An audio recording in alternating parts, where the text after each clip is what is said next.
आपल्या आयुष्यामध्ये आपले पहिले गुरु असतात ते म्हणजे आपले आई वडील, ज्यांनी आपल्याला जन्म दिलेला असतो.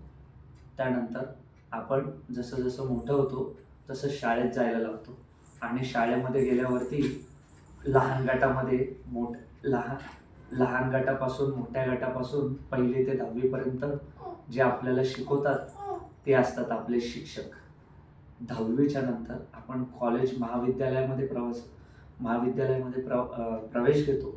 तर तेव्हा आपल्याला कॉलेजचे जे लेक्चरर असतात ते पण आपले गुरु असतात.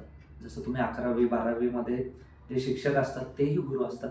त्याच्यानंतर आपण समजा काही जण मेडिकलला प्रवेश घेतात, काही जण इंजिनिअरिंगला प्रवेश घेतात, काहींना डॉक्टर व्हायचं असतं, काहींना इंजिनियर व्हायचं असतं. तर त्यांच्यासाठी ते तिथे ट्रेनिंग करत असतात. ट्रेनिंग करताना ते त्यांच्याकडे लागतात. ट्रेनिंगला जेव्हा जातात ते त्यांचे गुरु असतात.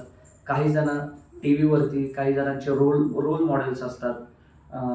काहींना लता मंगेशकर आवडतात, काहींना सचिन तेंडुलकर आवडतात. कारण प्रत्येकाला कोण ना कोण गुरु आवडत असतो. पण सगळ्यात महत्त्वाचं आईवडील. त्यानंतर गुरुची व्याख्या थोडक्यात सांगतो मी तुम्हाला. गुरु म्हणजे काय?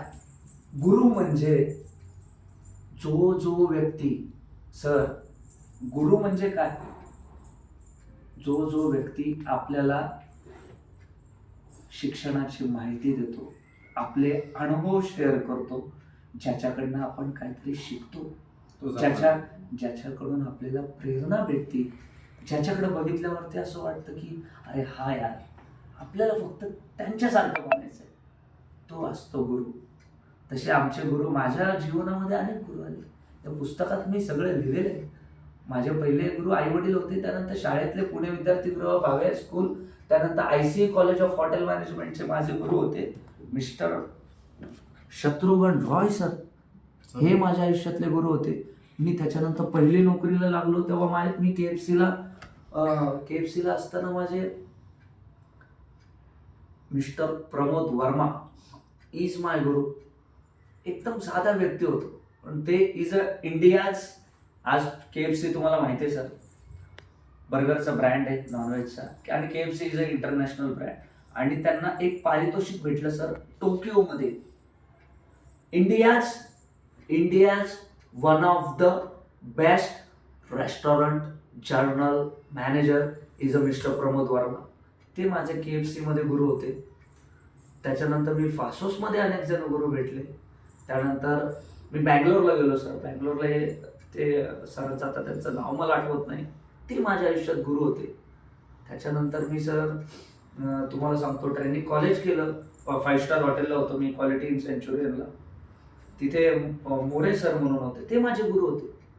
त्याच्यानंतर तुम्हाला सांगतो माझे गुरु म्हणजे ज्यांच्याकडे मी केटरिंग व्यवसाय शिकलो, भटाराम चौधरी, ते माझे गुरु होते.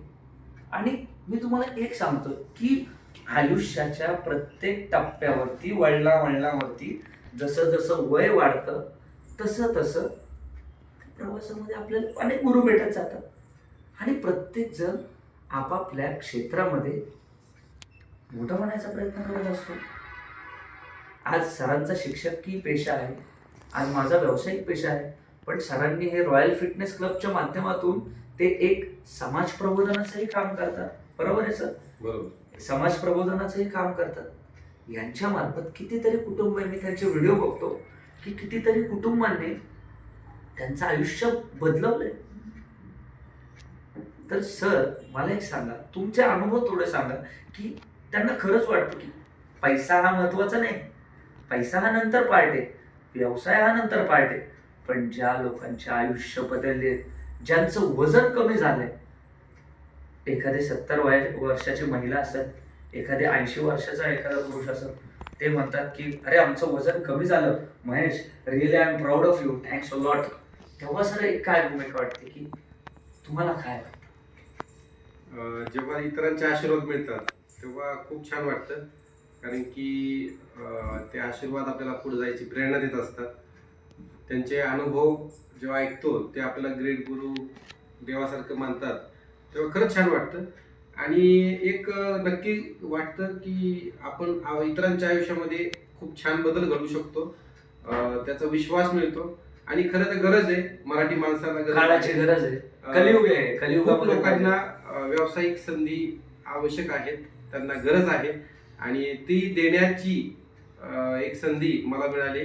म्हणजे फिटनेसच्या माध्यमातून फिटनेस तर मिळतोच त्यांना, त्यासोबत एक व्यवसायाची संधी सुद्धा त्यांना मिळून जाते आणि त्यातून ते स्वतः कोच बनून इतरांच्या आयुष्यामध्ये देखील खूप छान असा बदल घडू शकतात, असं आहे.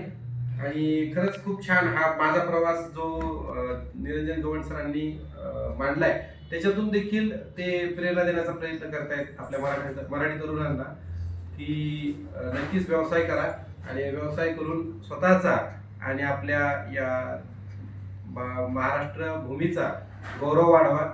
कारण की आपण जर व्यवसाय नाही केला तर बाहेरचे येऊन इथं व्यवसाय करणार आहेत आणि आपल्याला त्यांच्या हाताखाली काम करावं लागणार आहे. आणि मी पूर्णपणे महाराष्ट्रातल्या तरुण मुलांचा विचार करतो की जेवढे कोणी महाराष्ट्रातले आहे, जे आपल्या भूमीमध्ये ज्यांचे भूमिपुत्र आहेत, जे स्थानिक आहेत इथले, ज्या इथल्या मुलांना, त्यांच्यासाठी सर मी हा प्रयत्न करत असतो. आणि आज ही माझी पहिली मुलाखत आहे महेश खेडेकर सरांसोबत. आणि आज मी चॅनलचा सर माझं एक केटरिंगवाला हे चॅनल आहेच आहे, राधेकृष्ण केटरिंगवाला हे चॅनल माझं आहेच आहे, त्याच्यामध्ये मी रेसिपीज टाकत असतो.